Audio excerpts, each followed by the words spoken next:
قلبك. يعني دي جملة قلتها من كل قلبي. العميلة جميلة جات لي، كانت زعلانة جدا لأن هي بعد ما هي اللي اختارت تنهي العلاقة لأسباب وجيهة بالنسبة لها، اكتشفت إنها لسه بتحبه. فبقت محتارة تعمل إيه، والاكتشاف ده ضايقها، وزود إحساسها يعني بصعوبة إنها تتجاوز الأمر. فاللايف ده يعني أنا عاملاه لأي واحدة زيها، هي نسميها ميم. الحمد لله. في مشكله في الكونكشن، ربنا كريم بقى. يعني انا سكت طول ما هو طلع لي رساله ان في بور وايرلس كونكشن دلوقتي، بس ان شاء الله خير. هشوف هيحصل ايه بعد ما انزل اللايف، يعني من خير. اللايف ده انا بهديه لكل انسانه جميله اختارت لانها بتحب نفسها وعارفه احتياجاتها في اي علاقه انها تنهي العلاقه، لانها اللي هي يهمها يحصل في علاقه ما حصلش. وبعد كده اكتشفت انها لسه بتحبه، الشريك بتاعها، سواء كان خطيب او زوج او ايا كان نوع العلاقه. فتعمل ايه؟ ربنا فتح عليا بحل قلته لعميلتي الجميله وهقوله لك. وكمان اللايف ده هيكون مفيد لو انت بتفكري تنهي علاقه، لسه ما خدتيش قرار حاسم او ما خدتيش خطوه. برضو هديكي شويه حاجات ممكن تعمليها تساعدك تاخدي القرار بشكل واعي افضل، وتخليكي اذا قلتي انا هنهي تبقي مرتاحه لقرارك تماما. الحمد لله حصل نفس الحركه، وانا كده بعتبره تدريب على الصبر. هي برضو يا جماعه انتهاء العلاقات بيحتاج مننا صبر يعني، فخير. فانا برضو حصل لي بوزنج، معرفش انتوا هيحصل ايه يعني. خير ان شاء الله. بس يعني ايه، عامله على الناس اللي هيدخلوا يشاهدوا اللايف ان شاء الله ده ما يعملكوش اي ازعاج، وربنا كريم ان شاء الله كده، ربنا يهدي النت يعني باذن الله. طيب رجعت لكم تاني. خير الحمد لله. فده دول الناس اللي موجه لهم اللايف ده بالاساس. لو انت كانت علاقتك انتهت عشان هو اللي نهاها، ده هيبقى له لايف تاني، يعني تختلف المشاعر، بتختلف في الحالتين. طيب، فانت نهيتي العلاقه.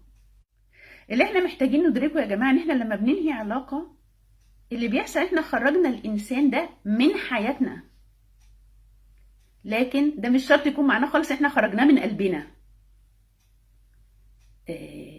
فمسألة انك تكتشفي انك بتحبيه بعد كده او لسه بتحبيه، دي حاجة يعني تقتضي منك انك تتقبليها لانها طبيعية. هي كمان حاجة تدل على انك انسانة بتحبي من قلبك، انك لما حبيتيه حبيتيه بجد. علشان كده لما العلاقة انتهت فضلتي تحبيه. والحب مش الحب مش زرار ندوسه فنبطل نحب حد، ولا ما كانش حد غلب يعني. حد دخل علاقه ولقى نفسه مش مرتاح يقول انا هبطل احب فلان او انا هبطل احب فلانه. هي الحب ما بيمشيش كده. هي بتبقى اول خطوه انك بتخرجيه من حياتك، وبعدين تاخدي وقتك على ما يخرج من قلبك. فما تتفاجئيش انك لسه بتحبيه رغم ان انت اللي ناهيه. ما هو انت ما نهيتيش عشان مش بتحبيه، انت نهيتي علشان كان في حاجه مهمه قوي عندك ما قدرش يعملها لك. والحقيقه كونك تنهي العلاقه رغم انك بتحبيه معناه ان انت بتحترمي احتياجاتك جدا جدا. عشان كده رغم ان جوه قلبك مشاعر حب كبيره، ما قعدتيش في علاقه مش بتلبي احتياجاتك المهمه بالنسبه لك، فنهيتيها رغم وجود المشاعر. فده برضو حاجه تحسب لك، مش حاجه ضدك. انا بعتذر جدا يا جماعه على اللي حاصل في النت ده، بس لعله خير نقبل. انا معتبراه تدريب على الصبر يعني، والحقيقه الصبر بالحاجات اللي انا محتاجه ادرب نفسي عليها. فخير ان شاء الله يطلع بشكل مرضي. اذا لما بعد كده اتعرض لقيته في اي، وبالتالي احنا اتفقنا ان دليل على انك انسانه بتحبي نفسك وبتحترمي احتياجاتك، ان رغم ان في حب في قلبك ما قبلتيش تقعدي في علاقه مش بتلبي احتياجات اساسيه عندك. فده شيء جميل بالعكس، غير لو كان مش فارق معاكي. فدي جزئيه. ف يعني لما كده بلسان حالنا نغني اغنيه ولسه بتحبه يا قلبي ونلوم نفسنا على كده، دي قسوه على الذات جامده جدا. يا جماعه انا مش عارفه هيبقى شكل اللايف ايه لما يتقلب بعد كده، بس هو عمال يفصل مني كل شويه، وانا بحاول استجمع افكاري. انا متعوده بتكلم بتدفق، بس انا هتقبل الوضع ده زي ما مطلوب مننا بالظبط. نتقبل اكتشاف الجميل انك بعد ما نهيتي العلاقه بمزاجك اكتشفت انك انت لسه بتحبيه. ده ما يقتضيش خالص ان الوم قلبي يقول له ولسه بتحبه يا قلبي يا قلبي حرام عليك، دي قسوه على الذات. ولسه بتحبه يا قلبي تتقبلي انك لسه بتحبيه، تحترمي هذا الشعور، لان زي ما قلت لك الحب مش بايدنا. فبيكون سهل انك تقولي بلسانك لحد العلاقه انتهت، لكن ما بيكونش سهل انك تشيليه من جوه قلبك، وده دليل على انك حبيتي بصدق كمان، ده يؤخذ لك. طب نعمل ايه يا جماعه؟ ايه الحل؟ الحل ربنا فتح عليا بيه والحمد لله، يعني عملت استقبلته كده كانه بلسم شافي ليها. قلت لها ما يلا نستعين بالله. الموضوع ده الحب ربنا اللي بيحطه في قلوبنا وهو اللي بيشيله، والحاجات دي بتحصل لحكمه بالغه. طب ما يلا نستعين بالله. فهي الدعاء اللي نويت انها تقوله بانتظام، وصلنا له مع بعض، هو ايه؟ انها هتقول يا رب اجمعني باللي بحبه لو كان ده انت بتحبه، وخليني احب يا ربي اللي انت بتحبه. يبقى هي هنا معترفه انها ما زالت بتحبه، وهي سابته عشان عايزه حاجه تحصل، والحاجه دي وبالتالي يبقى هي هنا استعانت بالله. وهنا الدعاء ده يا جماعه بيجمع بين ايه؟ احترام الشعور مع التسليم مع بعض. انها بتقول يا رب اجمعني باللي بحبه، هي معترفه انها بتحبه قبل شعورها. وبعدين مش مستحيل الحاجه اللي كانت عايزاها منه وما عملهاش انه يعملها. فيعني برضو طلب واقعي، ده دعاء واقعي في احترام لشعورك. ما كرهتيش شعورك ولا هربتي منه، لانه جواكي. احنا كده بنزود على نفسنا الامور. يعني واحده خارجه من العلاقه واللي فيها مكفيها كمان تزعل من نفسها لو تكتشف انها لسه بتحب الشخص كتير يا جماعه. طب ما تدعي بقدره الله قادر يستجيب لك. فايه الدعاء؟ يا رب اجمعني باللي بحبه لو كان ده انت تحبه، وهنا بعد كده يجي التسليم، وخليني احب اللي انت تحبه. يعني لو ده ما فيهوش خير يا رب العالمين، خليني احب اللي انت بتحبه. فساعتها تلقائي اذا الحب ده مش في صالحك يرحل في سلام، بس ياخد وقته. لان بعد انتهاء العلاقه زي ما بقول لكم يا حبيباتي بتبقى المشاعر طالعه نازله، ممكن حتى تلاقي نفسك رقتي وفجاه انفعلتي، محتاجه تتقبلي ده. في كده بيحصل بسطره في المشاعر. والحقيقه انا اذكر اني كنت شفت في لقاء تلفزيوني اللي كان في شيخ، يعني كان في لقاء تلفزيوني واتكلم على قصه يوسف عليه السلام مع زليخه امراه العزيز، وان هي عشان كانت شغفها حبا، كانت بتحبه حب غير عادي، انها دعت الله بحاجه تشبه كده. كان الدعاء صيغته ايه؟ يا ربي انا بحب يوسف، يا ربي انا بحب يوسف، يا تجمعني بيه يا تشيل حبه من قلبي. طريقه تانية في نفس الايه ده، روي انها قالت كده فعلا. وعلى فكره تكمله القصه بناء على كلام الراجل ده، هو يعني هو كان زي ما بقول لكم الشيخ في اللقاء التلفزيوني ده، مصدر المعلومات اللي بقولها لكم، ان هي بعد كده هو ربنا قدر انهم يبقوا مع بعض. كانت قصه حب طويله الاجل شويه، لكن في الاخر بقوا سوا. فبرضه ما نيأسش ان ممكن قصص حب طويله الاجل تؤدي في الاخر ان ربنا يجمع، وهو على جمعهم اذا يشاء قدير. مع الله كل شيء ممكن. فكونه لسه حاطط حبه في قلبك، انت يبقى عندك حته ايه؟ انفتاح. بندعي بحياد، بندعي ان انت محترمه الشعور اللي انت حاسه بيه في اللحظه دي. اجمعني يا ربي باللي بحبه اذا كان ده اللي انت تحبه، وجعلني احب اللي انت تحبه. وهنا معنى انه فهو معنى انه هيجمعك بيه في الحاله دي، ويجمعك بيه بالاحتياج اللي انت كنت عايزاه اتلبى بالفعل. انت مش هيرجع، مش ماذا لو عدا معتذرا، هنا بتبقى بانفتاح. معتذرا يبقى انا كنت عايزه منك 1 2 3 وانت ما عملتهوليش، وانا نهيت العلاقه عشان انت ما عملتهوليش.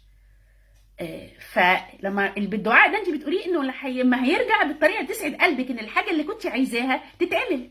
طب زي الفل ما انت بتحبيه، فنقبل ده. فهنا ماذا لو عدا معتذرا بتبقى الغلط بقى ان ماذا لو عدا معتذرا تتحول لهوس. انت نهيتي العلاقه واكتشفتي انك لسه بتحبيه، فقاعده عايشه في احلام اليقظه ان هو يرجع لك بقى، والموضوع ياخد الشكل ده. وهنا بيبقى فيش درجه من التعلق بتحصل مثلا ايه، وده بيبان من ايه؟ معلش في ناس عمالين ينوروني كل شويه، انا بعتذر جدا يا جماعه ان النت بيروح ويجي، ده غصب عني يعني. فهنا الجزئيه ماذا لو عدا معتذرا بتكون بانفتاح مش بتعلق. انت لما بتدعي الدعاء تقولي يا رب اجمعني باللي بحبه لو كان ده اللي انت تحبه، وجعلني احب اللي انت بتحبه، انت منفتحه. لانك وانت بتقولي جعلني احب اللي انت تحبه برضو انت بقيتي محايده، ان يمكن ربنا شايف ان ده مش خير ليكي. فانت قلتي الحاجتين، بس الميزه في الدعاء ده ان الاول انت احترمتي مشاعرك، انك في اللحظه دي بتحبيه، وبعد كده سلمتي امرك لله باروع طريقه. ان الاحلى حاجه ان ربنا يخلينا نحب اللي هو بيحبه لنا، فنحب قضاءه وقدره. خلاص مهما حصل لنا في الدنيا مفيش حاجه بتزعلنا، عشان لابسين نضاره حسن الظن بالله وحابين اللي هو يحبه لنا. مفيش اروع من كده. فدي الحاجه اللي انا قلتها لها واقتنعت بيها جدا، وناويه هي انها تعملها. لكن لو الموضوع واخد شكل هوس، انك بقى من يعني طول نهاري بفكر فيه كل ليل وبسهره ليه، ده كده دخلنا في تعلق. فماذا لو عدم معتزله ان واخده شكل مش صحي، واخده شكل تعلق. احنا عايزين انفتاح مش تعلق. الدعاء بيحقق لك الانفتاح، لان الدعاء فيه حياد، في انك مش رافضه احتمال انه يرجع بالطريقه اللي تناسبك ويحقق لك الحاجه اللي بسببها نهيتي العلاقه. لا، يرجع لك مختلف، يرجع لك موافق، يعمل لك اللي انت عايزاه. او لو ربنا يحب لك حاجه تانية. هو الحقيقه ربنا حابب يدربني انا على الصبر. النت عمال يفصل بطريقه عمرها ما حصلت في حياتي، لكن يلا خير في رساله في الموضوع ده اكيد.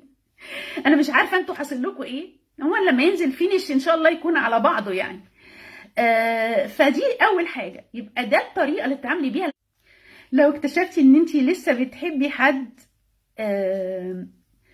بعد ما انت انهيتي العلاقه بمزاجك. طيب لو انت بتفكري تنهي، في حاجات كده محتاجه تعمليها الاول عشان لما تاخدي القرار تبقي راضيه عنه تمام وتحسي انك عملتي اللي عليكي.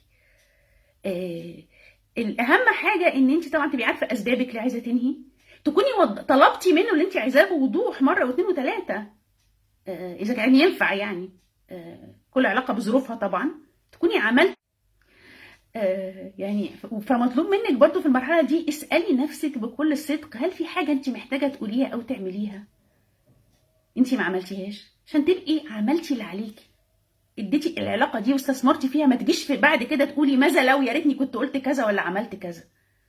فقبل ما تاخدي الخطوه انك تنهي يعني، بعد كده اذا لقيتي ان الحل انك تنهي، هتنهي وبعد كده اذا لقيتي ان مشاعر الحب لسه موجوده زي ما قلنا، هتتقبليها وهتدعي الدعاء اللي احنا اتفقنا عليه مع بعض. في حبيبات ليا دخلوا دلوقتي يعني النت بيفصل يا جماعه، انا بكرر اعتذاري. فدلوقتي يعني بسم الله الرحمن الرحيم. احنا اتفقنا على حاجتين، ان علاقه انتهت وانت اللي نهيتيها واكتشفتي انك لسه بتحبيه، هنقول الدعاء اللي قلت لك وتكمليه كتير. لقيتي ان عندك حاله ماذا لو عدم معتذرا بهوس وتعلق، الجئي لتاج الذكر لا اله الا الله عشان التعلق يتزن. زي ما شفتوا يا حبيباتي، انا الحلول اللي بقولها لكم حلول كلها لها علاقه بالاستعانه بالله والاستقواء بيه، وده بيهون كل حاجه وبيسر كل صعب. عشان كده انا سميت جلسات الكوتشنج اللي بعملها انا وربي. وانا حاليا عامله عرض على الجلسات دي، انك تقدري تاخدي جلسه مجانيه منهم. هتكلميني على اي تحدي مواجهه في اي علاقه من علاقاتك، وهنلاقي حل بطريقه فيها استقواء بالله، بالاضافه لخطوات تانية هتعمليها لها علاقه بالتطوير الذاتي. فهيبقى في الميكس الجميل ده اللي يخليكي يعني بتتحركي بيقين اكتر. مهما كنا حاسين احنا ضعاف، لما بنلجأ لله ونستقوى بيه بنحس ان معانا كل القوه، بنسترد قوتنا الفطريه اول ما نلجأ للقوي العزيز الودود الرحيم اللطيف الخبير. قوي علاقتك بالله، كل حياتك تبقى جميله. قوي علاقتك بالله، كل حاجه تبقى جميله وكل حاجه صعبه تهون. انا لسه عندي مكان واحد فاضي، تقدري تشرفيني بالحصول على هديه انك تاخدي الجلسه بدون مقابل. تقدري تعملي ده بانك تبعتي لي على الخاص، وبعد كده طبعا الجلسات هتكون متاحه بشكل مدفوع. اهم حاجه ان انت يعني تعرفي